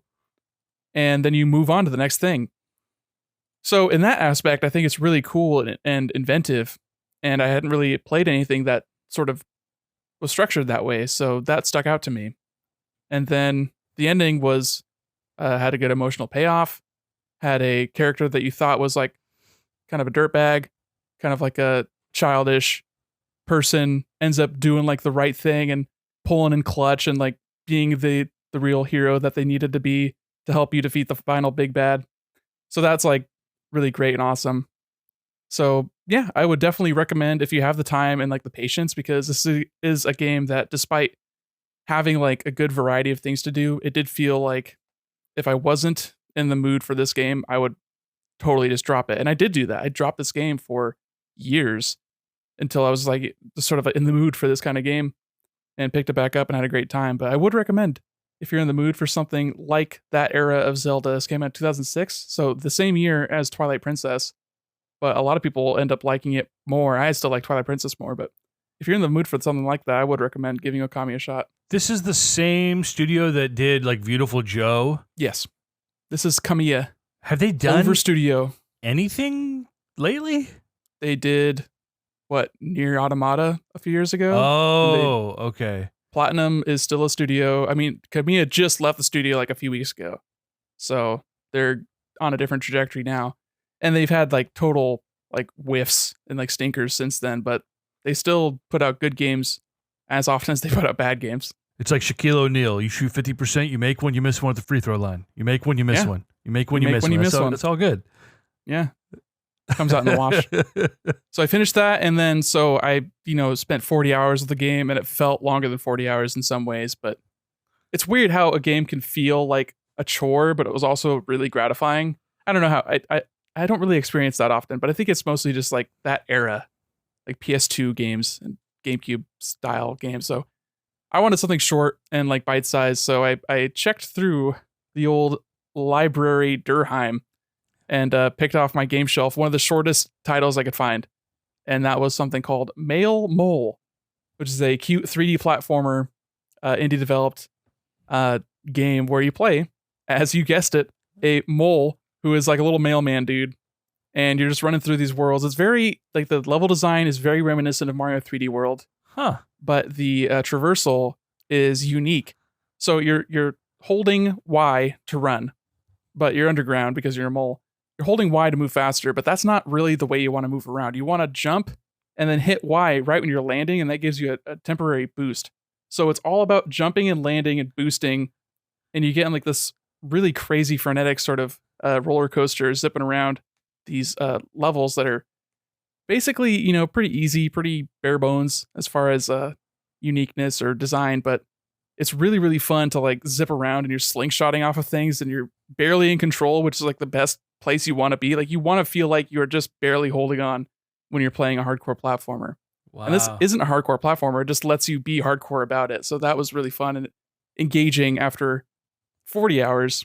And I just finished this game in like maybe 4 or 5. I spent too much time trying to speed run and get like the gold medal on all these different levels before like giving up on that, just trying to see everything. This is a game that I would absolutely pass by because it looks like a mobile game. But like, I totally see what you're saying about, it being very inspired by something like Mario 3D World. It looks very cute. It is cute. It's cute. How do you come into owning a game like this? Because I know you have an ever-expanding Switch library. How do you determine, like, oh, this is a game that I should pick up and put on the shelf and maybe play one day? A lot of it comes down to just seeing what's on sale. I think I got this game for like $20. So I was like, yeah, sure, I'll spend $20 on a game that I might play. And then I did play it and I liked it. So like that comes out as like a big W in my books. Oh, hell yeah. Oh, of course. So it really just comes down to like, do you feel like you're getting a good deal on something that you would be interested in? Do you see a trailer for this? Well, yeah, I'm not going to buy it sight unseen. Like I'll see a cover and I'm like, okay, this seems like they care, because you can tell a lot about how much a developer cares about their game by what their cover looks like. Had good art. It was engaging. I looked at a trailer. It's like, yeah, this totally seems above competency. Like it seems like they care. And yeah, I looked at reviews. I didn't see anything that like churned me off. Like a game can review in the 60s and I can still have a good time with it. Like a Metacritic or an OpenCritic doesn't really pertain whatsoever to what I actually enjoy and want to spend my time with. So personally, it's just like I watch the gameplay. Does it seem like I could have fun with it for more than an hour? And if that's the case, then yeah, I'll just wait for a price that seems reasonable. So, chicken or the egg, this is very much like I'm just keeping an eye out for good deals and then I do my research. It's not like you have some hidden... It works both ways, but I'm not finding Male Mole through, like, I'm not like wish listing that and waiting for a good deal to happen, Sure. Getting Deku deal alerts. Right, exactly. No, I mean, it happened to show up and I was like, this seems cool. And it also clues me into developers that I want to keep an eye out on. And they actually released a game this past summer that seems like another 3D platformer that seems really cool, called like Koa and the Island of Mara, something like that, which is a spin-off of another indie game that happened a while ago. But it's really cool. It's like I'm getting clued in to the Spanish independent scene by playing a game like this, because there's crossover stuff, there's gear. You can buy equipment from Blasphemous and wear them on this mole, because they are also another Spanish independent developer. Oh, wow. So you sort of get clued into the scene by engaging with these games and checking out what they're posting on Twitter, like trying to use Google Translate, because guess what? They're tweeting in Spanish. So it's just kind of a fun way to keep in touch with games that I wouldn't otherwise be clued in on. It's how I gamify my hobby. It's how I hobify my gaming. That's great. Dude, this looks really cute. I just pulled it up and I'm like, oh, I would try this. Yeah, I would say you would have a good time. Like, you would butt your head up against the mechanics a little bit, but if you got into it, I mean, tell you what, You click in the left stick and the right stick, you start the level over right away. Oh, You do that I a do few like times, that. and then you start getting a good run in. You're hitting all those jumps just right. Something about it. Wait, Mail Mole Mystery Mansion. This is different. There's an expansion. Yes, the physical version comes with all the expansions. So it's just like I didn't love the mansion. I kind of stopped after trying a few of those levels. Those are like quick challenges, but some of them didn't feel exactly great. $6 right now on sale. Nick, I'm gonna buy this game tonight. Yeah, check it out. You've convinced me. It's got a nice like smooth jazz music kind of vibe in the hub. The NPC characters look horrifying. Like they are truly 90s 3D animation levels of like nightmare inducing. So I hope you enjoy the weird beaver who's building the cannons up and like the turtle pirate that you have to fight. It is very much that kind of game. Okay. If I can slide cancel in a game with cute animals, I'm in, dude. It's kind of like slide canceling, I gotta say. I'm in. It's jump canceling, and you have to you hold the B button for longer to jump higher when you release. It's jump on release. That takes a little bit of getting used to, and you will yell at the TV when you think you got it, but you're just a little bit short. You will get mad. Be prepared to be mad. I'm always mad. Platformers make you madder. Yes. So Let it out. just remember, it's cute, but it's gonna make you mad. Brent, have you been playing anything lately that isn't Binding of Isaac or Warzone? Yes. I Oh! started Chance of Sonar. That got nominated for Games for Impact, I believe. Yeah, it did. It is a puzzle game. It's like a kind of an isometric 3D puzzle game where it's inspired by the Tower of Babel. And essentially you have to learn the languages of these people to progress through. And it's like you have to kind of connect the dots with what they're saying and interacting with the environment. And then you go into your journal and you're like, oh, this means this. And then you'll be able to, like, at first their text bubbles are just symbols and stuff. And you're like, oh, this symbol means open. This symbol means close. This one says hello. And then when you get that right, it shows you what you're getting right. And then like their speech starts like completing, and then you're filling in missing puzzles, and it's pretty cool. You really like a mystery puzzle game, I'm finding out. It's my favorite. It's my favorite. It's type of missed game. both language. I mean, we played Golden Idol together, and that had us in a blender for Yes. a And while. you guys played Myst, but with incest.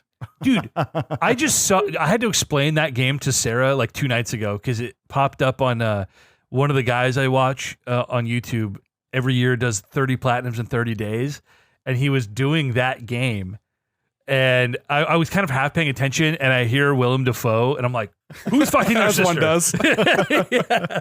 And Sarah was like, what are you talking about? I was like, okay, here's the thing. All right. It's like a time loop thing, and then you're married to your sister, and then her dad kills you. Anyway, What a game. that shit went off the rails What a quick. game. So yeah. Chance of Sonar looks really beautiful. I mean, it definitely, I get like strong Journey vibes from this. Definitely art style, yes. Wow. Well, people wearing cloaks and it's sandy. Yeah. Sandy Cloaks, dude. That's what they call me.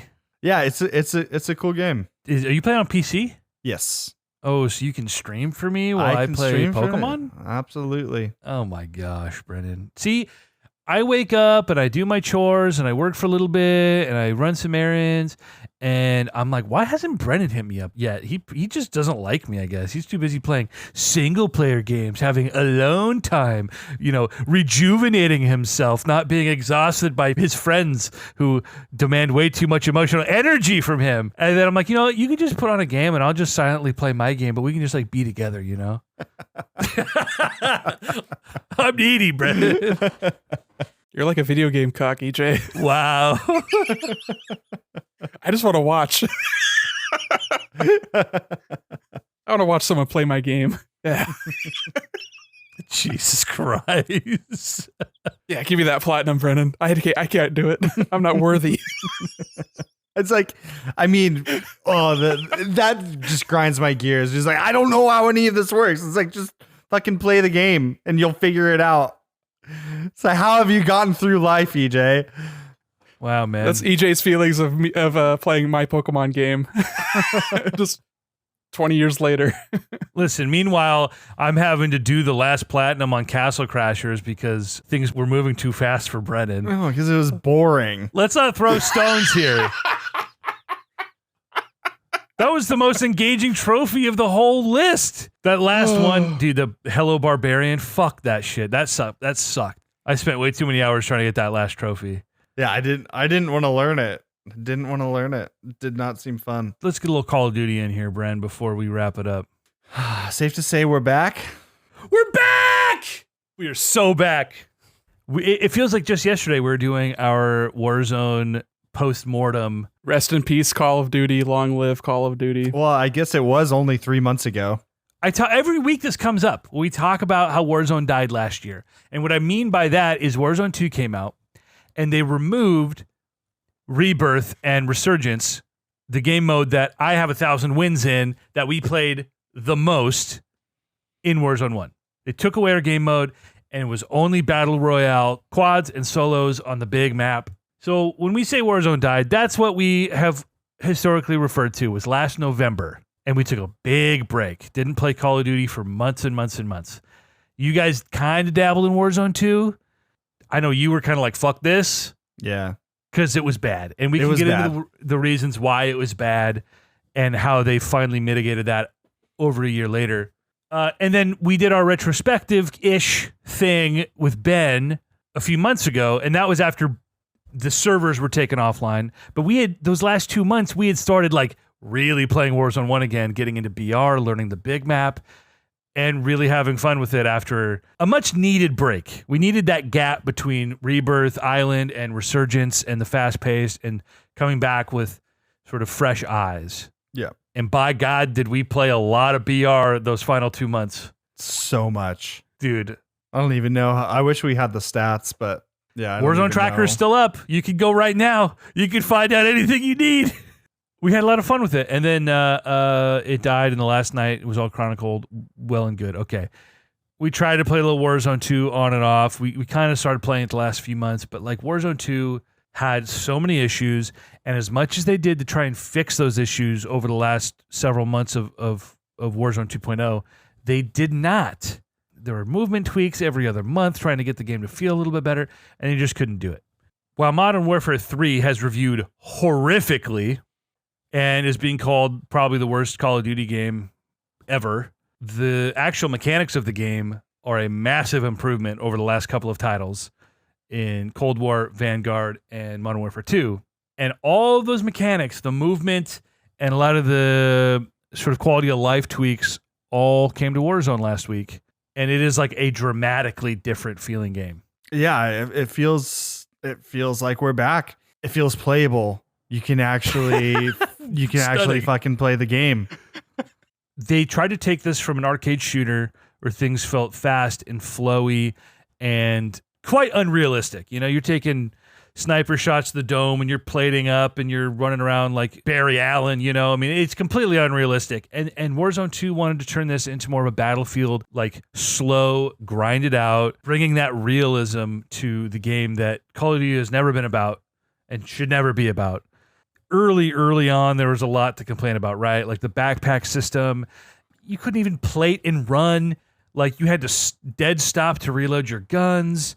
Like you spent so much time sifting through boxes, popping, trying to figure out what you wanted to take, what ammo you wanted to take, the lethals and your support. And you're just fumbling through menus in the backpack. And it's like the game ground to a halt and became all about camping in a room and waiting for people to come to you and killing people instead of the sort of arcadey, fast-paced, fly across the map, get into engagements quickly, fry or get fried.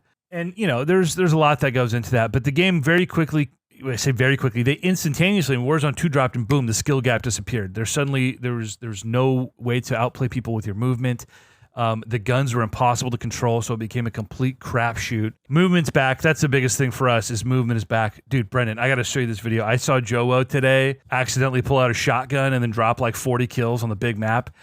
And seeing his movement, dude. They fixed the visual recoil, which was a huge part of how unplayable that game was. Taking out the tuning. Oh god, the weapon tuning. And there's still things to complain about, but like Obviously, it's Call of Duty. dude, you remember the beginning of Warzone 2? Like, they didn't have loadouts anymore. Like, the one thing that really made Call of Duty Warzone what it was, there's no loadouts. They tried to do, like, multiple circle thing. Like, the health was too low. You couldn't run a plate. You couldn't plate cancel. So, like, God forbid, again, you're in a room, you're trying to plate, and someone pushes you, you're just dead. Honestly, I forgot about all that, and it's kind of wild that they even thought that was a good thing to do in the first place. Default 2-plate vests. You had to find vests in the world to like get to full health. Obviously, with the movement, there's like the penalties you got for sliding or jumping or even running. Like if you had tack sprint on, the sprint to fire time was so big. I mean, they actively penalized you for trying to get around the map, and it was just such a 180 from what this game had been doing. Something underrated that we haven't mentioned over the last week of playing is, do you remember how fucking slow Modern Warfare 2 weapons ADS'd? Like, it was just like full 1 second to ADS some of the bigger guns sometimes. And now it's like we're snappy again. We're quick. Right. Oh my gosh. You know, and there were issues like the loot being flat on the ground instead of like floating the way it used to float. Mm-hmm.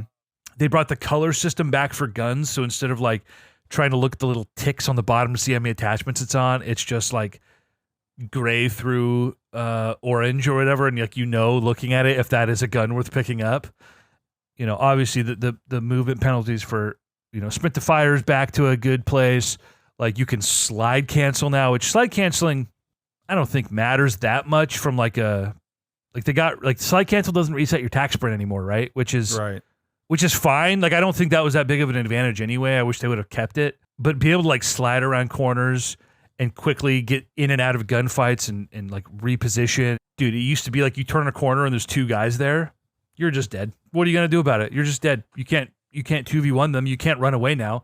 But now it's like, zoop, slip right back around the corner, come back, shoot one, whoop, slide back around the corner. And it just gives options to people who are actually decent at the game. Menus are still complicated. Some of the HUD things are still crappy. They kind of fixed mantling, which is nice. You know, they fix things with like the swimming. Now you have a pistol in the water. So instead of going underwater and not be able to shoot anybody, everyone has a pistol now. So they're doing things to sort of balance the experience. Sledgehammer is taken over. Infinity Ward is hopefully going to be taken out to pasture and put out of their misery. It's been a really welcome change. And when we were playing the Modern Warfare 3 beta, we were like, oh man, if they bring this movement, dude, it's like we're finally in a good place again. What do you think of the new map? It doesn't feel, I know they were trying to get back to like the Verdansk type of a lot of buildings. Yeah, a little bit more lush. But it honestly, it feels like it's more like Al Mazrah than it was Verdansk still. Lots of open areas. I mean, we haven't played any of the BR mode yet, but I'm not a big fan of the POIs for the Resurgence mode. So I hope that they bring Vondel back to quads, and obviously we're getting Fortune's Keep and Resurgence or Rebirth Island back. Oh, please, God, sooner than later. It'll probably be like a summer thing for Rebirth. I've taken to the new map. I mean, on one hand, BR maps are never really good for Resurgence just because they're not built with that pace in mind. But this map is slightly smaller. Even though there are still some bigger open areas, there's like a lot more cover, so you can get from POI to POI a lot easier. I love buildings. That's why I love Vondel so much, is like fighting on the rooftops is totally crazy and chaotic and infuriating, and I love it. The new map, Uzurkistan, it has a lot more of those. I mean, there are buildings everywhere, and it's just rooftop city, and a lot of verticality inside the buildings with different levels. And it's not just like, all right, I'm gonna go hide on the third floor. It's like, oh, there's holes in the ceiling and there's gaps, and you can engage from multiple levels, so you don't feel like you're getting camped on. So I think there's a lot to like about the new map. The biggest thing, even though we don't play BR, it's like nice that it's kind of flat. There's no gigantic hills you having to scale up and down. There's no gigantic mountains. There aren't like hills around the map where people are just hiding in trees, camping the outskirts, waiting for the end game. It feels like there are enough buy stations. You remember when they did the on Al Mazrah, they did the Resurgence mode just on that one part of the map? Mm-hmm. and there was like one buy station in that castle, and it was just a blender to be in. That's not a problem here. I've come to really like the new map this week. I think overall it's just a huge W. Warzone's back. Everything that makes Warzone fun is back. Everything that makes Warzone infuriating is back. And some of it is different now, which is great, but I'm sure we'll get sick of it really fucking soon, man. You're going to be so over me. Our Vegas trip next year is so getting canceled, brother. Hell yeah. Yeah, I don't know. Is there anything else you want to mention about it? I mean, I know I'm just ranting about Warzone. I'm so sick for Warzone, dude. So Warzone pilled. It's dumb. No, it's been fun being back and actually having something worthwhile to play, even though it is infuriating most of the time. Dude, it can be so infuriating. And I'm not going to name any names here, but like I was feeling it last night, especially. Oh, I could tell. At one point, you weren't talking for an entire match, and I wasn't sure if you were on the phone or if you were just done talking. I've talked about how like I don't want to become so unfun to play with that no one wants to play with me. So sometimes I just have to shut up because I have nothing nice to say. And my attitude. Here's my thing. Here's my general rule. If you're going to have a bad attitude, it's forgivable if you can play the game well. You can't have a bad attitude and be a complete fucking bot. And that is, again, I'm not naming any names here, but it's like you got to come in. And this is what I love about Jared, who sometimes can fry and sometimes is so stoned he doesn't know what planet he's on. But he's always just fucking awesome to be around. And sometimes when we're like really in it, it can be like, all right, Jared, enough with the dabs. Let's lock in here. But he's just so chill and nice and funny that it's like, whatever. Like we'll take whatever Jared we could get most of the time. And it's great, you know? But outside of that, it's like, you can't come in with a piss and shit attitude and then also fucking suck. Because this is a competitive game. If we want to go have fun playing a game together, there's a billion other games to play. We want to have fun and also win. And last night was just, we were in a blender for a little bit. We ended up ending on we had like 4 wins last night, and I even made a joke about it later after things were cooled down. I'm like, dude, if there's 1 or 2 things that I do exceptionally well, is I identify what the problem is, I make a decision quickly, and I fucking do it. And my comms are on point. I'm out here like, guy at 135, guy at 342, on me, pushing left. Like, I'm making call-outs. I'm like, we got to rotate early here. Let's go to this building. I'm marking things. And it's like, every time I say something, it's like, we got to go to committee and vote about this. And I push, and like, dude, you're by yourself. I'm like, dude, I am the only one communicating effectively here. And it drives me fucking crazy. It drives me insane.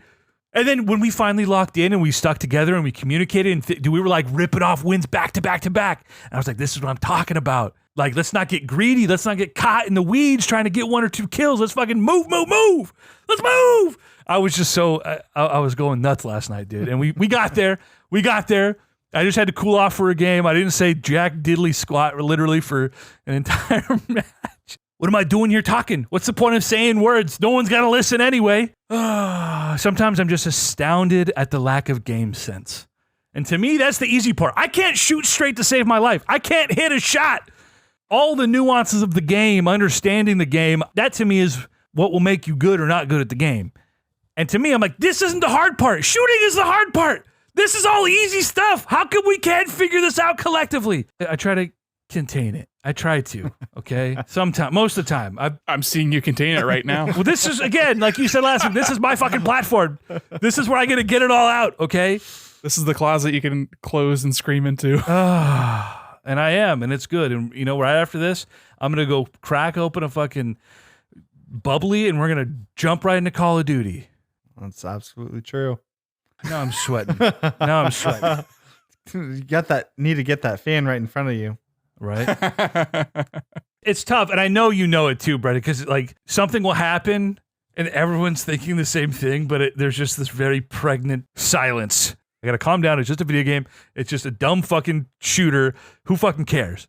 But I get so crazy about it. I'm like, again, there's so many games we can play to have fun where no one's frustrated. This is competitive. We want to win. Let's lock it in.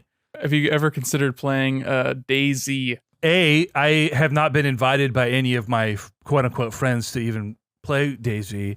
And B, no, I wouldn't. But I might try to get them to buy the day before, which looks like a much more competent experience to me anyway. So How about you, Brennan? Are you on the DayZ train? Are you no, day A no. to Z? No, I don't do those like survival sims. I've tried. No Valheim for you a few years back then? Nope. Dude, we have some friends who tried to get into the Valheim thing, and there was another survival game that they tried to get into, and Oh, there's been one every 6 months, man. well, I know, but there's specifically, that I bought and played and then returned on Steam because it was, I'm like, this is not fun. I understand the appeal. Yeah, you just want to have a dick around game to hang out in. For some people, it's Risk of Rain. For others, it's DayZ. No accounting for taste. Well, it's the same reason why I don't want to play Minecraft. I know there's like creative mode and stuff now or whatever, but like the idea that I can go away for 2 weeks and come back and have all of my progress upended is actually a nightmare to me. And I cannot believe that people like that. Like they need that carrot, that threat to keep them engaged with the game. It tells me that you're either a sicko or this is a bad game. I don't know. It's just totally not appealing to me. I get it. If a game's not stressful, is it possible to rise up and be like truly fun? Like you're stressed out as fuck playing Warzone with the boys, but that's like part of the reason why winning feels so good. Yeah. So I get it from that aspect, but also if it's like a chill game where you're just trying to like herd some cows and, build your house, then sure, you don't want it to blow up. But then that just turns into like the aspect of, hey, this is a shared server and I can be cool and like try to be friends with all the people I'm playing with, or I can be a conniving little piece of shit. So it's all dependent on like what you want. Well, that's true. And at the end of the day, we're all 30-year-old men just trying to escape the doldrums of reality through ever fleeting moments in this weird shared server. It's like, all right. What is life but a shared server, man? Amen, brother. So I try to keep that in mind. And that's why it's like, it would be nice. This is why you're going to start playing the Fortnite Lego thing, right? It looks really cool. People are building like Tears of the Kingdom spacecraft and shit. And it's like Stardew Valley mixed with Minecraft mixed with Breath of the Wild. It really does look cool. And I lamented, I don't know if it was last week or during the Game Awards, but like it's a bummer that Lego has not been able to sort of make a competent Lego game. And I know they have the 3D action platformers, but like, right. Those aren't Lego games. Those are games where everybody's a Lego. And yeah, like the Island Racer, that was like pretty Lego-y in the way you could design your vehicle. People really liked that game for back in the day. It's just that Minecraft took that idea and was so massive, the biggest game ever. Like Lego was just sort of de-incentivized from doing the obvious thing. Also, Lego makes a shit ton of money doing it in real life, so why make a video game that could possibly compete with that? Seems kind of sure. Like, what's the crossover there? Are they expanding their audience, or are they cannibalizing their own sales by making it available in their own video game? Well, they're getting to a point where Legos are not falling out of fashion, but are becoming more and more aimed at like boutique audiences, and the prices have been going up and up and up and have become goddamn astronomical. It doesn't have the staying power with the youth because of video games that it did when we were kids. Right. And so at some point, it's just going to collapse in on itself because you can only charge dorks like me so much for a collector's set, and that's only going to generate so much revenue before it's like, all right, this model has to change. I wonder if there's like a really popular book that all these executives at like Wizards of the Coast and at Lego are reading that's just proving why that's like the reason why they're all just like, yeah, we'll just like increase our prices until no one buys it anymore, and then we jump ship and sail off into the sunset. It all comes down to like the short-sighted. It is not about what happens in 5 years, what happens in 10 years. It's about how is our profit going to increase next quarter or the quarter after that. And you can chase that, but as we've seen over and over, that is not conducive to long-term growth necessarily. Anyway, well, this has been the Listen to EJ Rantcast. Thanks, fellas. That's what we're here for, right, Brennan? Chris isn't here to wax poetic and yeah, usually it'll be like you screaming about something, then he'll start screaming about something, and then you guys can kind of like feed off each other. But Brendan and I are too low energy, and you kind of just like fizzle out at the end. Podcasts like this, there's way more editing work for me, A, and then B, when I fall asleep to it at night, I have to listen to myself talk instead of my friends, and that's way less fun. Well, you can listen to this one and be like, yeah, I was totally right about Warzone. Oh, I for sure will be, dude. It'll be a picture of me sent to Brendan in the middle of the night with an AR-15, my dick out. Like, oh man. Alrighty. Let's put the Console Crusade podcast. I got some freaking Warzone to play, goddammit. Slide counseling I gotta do, goddammit. Do some leans. Is there leaning in Warzone? No, there's no leans. Mid game. You can't go like this. You can go tack stance. Yeah, but not around a corner. You don't need to fucking lean around a corner like a goddamn pussy. Slide cancel around and challenge aggressively. You can do that now. Challenge aggressively. We're going in guns blazing, dicks out. We're going to show these schmucks what it's like, dude. You know what I realized last night, Brendan? Everybody has their fucking comms open because all the settings of the game reset, so nobody has gone through and changed their shit back. That's funny. Everyone has comms open. What Yeah, is it's pretty that? bad. It's fucking great for us, but it drives me nuts. It drives me insane. You can't be so bad at this game that your comms are this open. What are you doing? Also, when was the last time you heard footsteps, EJ? I saw your tweet. Okay. I can't believe we didn't even mention this because the update's been such a W overall, but there are some things that are really bad. Brendan, have you heard a footstep in the last week? I've heard probably more than the other guys. Yes, but not. It's sometimes it's very hard. You know what else is very hard? I'll let you know off stream. Okay. Console Crusade podcast. Sorry for winding you back up, EJ. That's just what I do. It's all I'm good for. To remind you of tweets that you made in anger.